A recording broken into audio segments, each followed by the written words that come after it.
guys, I'm going to show you how to do some chemical stripping. It's a great way to get almost any finish off. The finish on a Corsair 800D is very tough to remove. Now these are the same. You get the spray can, which can be helpful in some situations, and then you can get the gallon. This is a jelly type of material. We're using a metal cup, clean metal cup. You have to use a bristle brush. You can't use a plastic brush. You'll be wanting to get one of these from an auto parts store. Steel bristles. It's got a little scraper on the back that's about useless. You'll want to get a stiff putty knife. It's good to have ones of all different sizes. You want to get this completely deburred. You don't want any kind of little edge or burr or nick or anything to leave scratches. And you want a flexible putty knife. You're going to want heavy duty nitrile gloves. Can't use yellow gloves. Alright? Okay, I've got some gel poured into the metal can. Well, be careful with this stuff. Don't get it on your clothes. Don't get it on your skin. Don't splash it around. Don't get it in your eyes. Don't shove it up your nose. Do not use it as a suppository or an anal lubricant. It's a fucking paint stripper, y'all.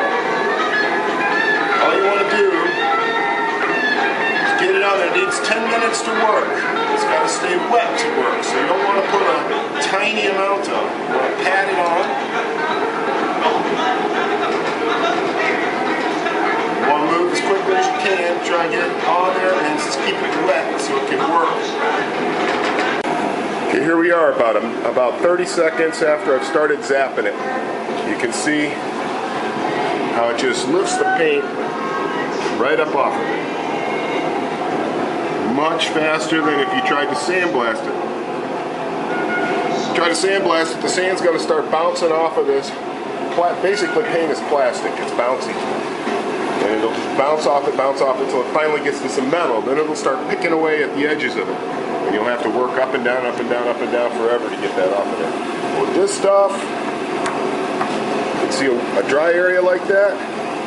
Now look at how it's going. See how it's starting to pop up even as I go? Now normally I'd be wearing a glove for this, but I don't want to get the stuff on my camera. I'm risking touching it with my fingers, but you can see any little dry area that's giving you a little bit of trouble, just put some more stuff on it, it'll start popping right away. You get a lot of it off of there with just using a putty knife to lift the film. See how the film drags itself along? When it's finished its work, it'll lift whole big sheets of the material up. This is where the gel works a lot better than the spray. In cold weather, it's very hard to get the spray to work right anyway. Sometimes the spray is good for little parts that are very intricate. It's hard to get into. You spray up into it. As you can see, it lifts it off and it leaves the bright, shiny, brand new metal ready to be powder coated, painted, or just stared at in awe. Hey guys, we got the mugboard side pretty much done. This is just residue from the table I'll wipe off. What you use to wipe off with is either water, you can hose it down with water, or you can use lacquer thinner and a rag. Now here I'm just going to show you why you might need a steel brush for certain areas. Little delicate flanges and stuff like that. It's hard to get in there with anything. Just give them a little scrubby scrub. Don't worry about the marks the brush makes, they'll all come out in the wash. I'm just trying to get most of any residual gel and as much of the stuff off of there as I can so I can see what it looks like. So between using the wire brush, putty knife, paper towels, lacquer thinner, stripper, this is what it takes. And it's a time-consuming process. Prep work is more important than any other part of the paint process, so do a super good, super thorough job, be anal. And you'll be very happy later when you look at your spot-free, fisheye-free, beautiful paint. Alright, ready for the sandblaster.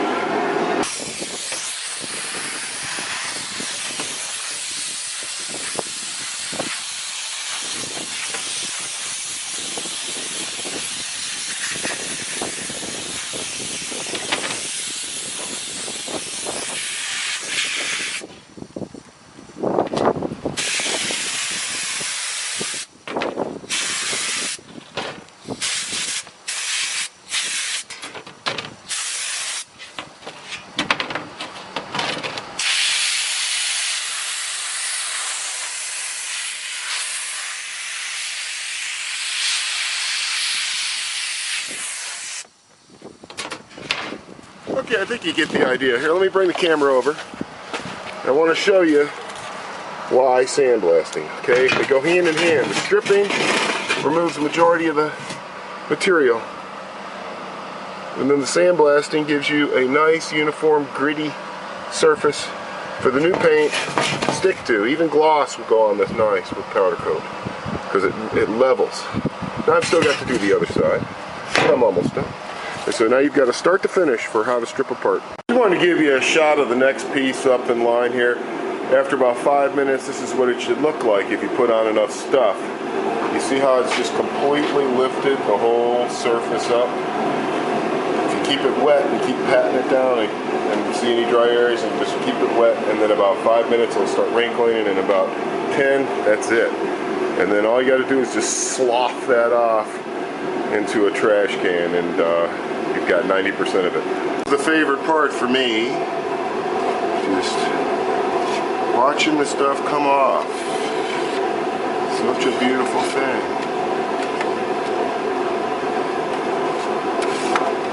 Get the crap off of there. Here we go, we got the other side now. You can see it's starting to slough off. It's only been about 5 minutes. Give it another 5 to make sure it's completely loose. You can see it's starting to pop. It gets bigger and bigger as it goes along. You can see it working.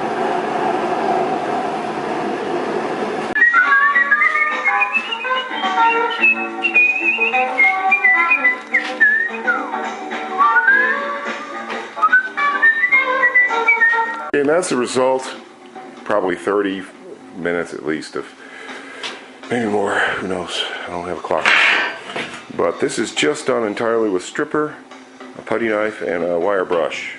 Okay, no sandblasting yet. As you can see, able to get into all kinds of flanges, and there's all sorts of little details which are going to get painted. And I'd say overall it's pretty good, but I'm going to blast it just to put some grit on it. I'd say the most time-consuming part of this whole deal is probably trying to get the paint off the edge of each one of these X's. The stripper does a good job of getting most of it, but there's a little residual, and you just got to get in there and blast it from 6 angles, both sides. You can see it's looking good. Here's another one ready for sandblasting. All this has been is stripped, scraped, wire brushed. As you can see, got into all the little details again. Go blast it and move on. Running out of parts? Not really. I wish. For a grand finale, just a quick look at how much surface area there is and all the freaking ins and outs. Oh, this stuff gives me so much joy. And it's done. The doing of it, not so much. Yeah, this is very, very nice. It's so beautiful. It's all the metal. It's all metal. These little tabs and flanges. Somebody at Corsair spent entirely too much time making the dies that stamp all these parts, man. They just spent way too much time at it. That's all I have to say. Off the powder coat, dazzling red, sugar white.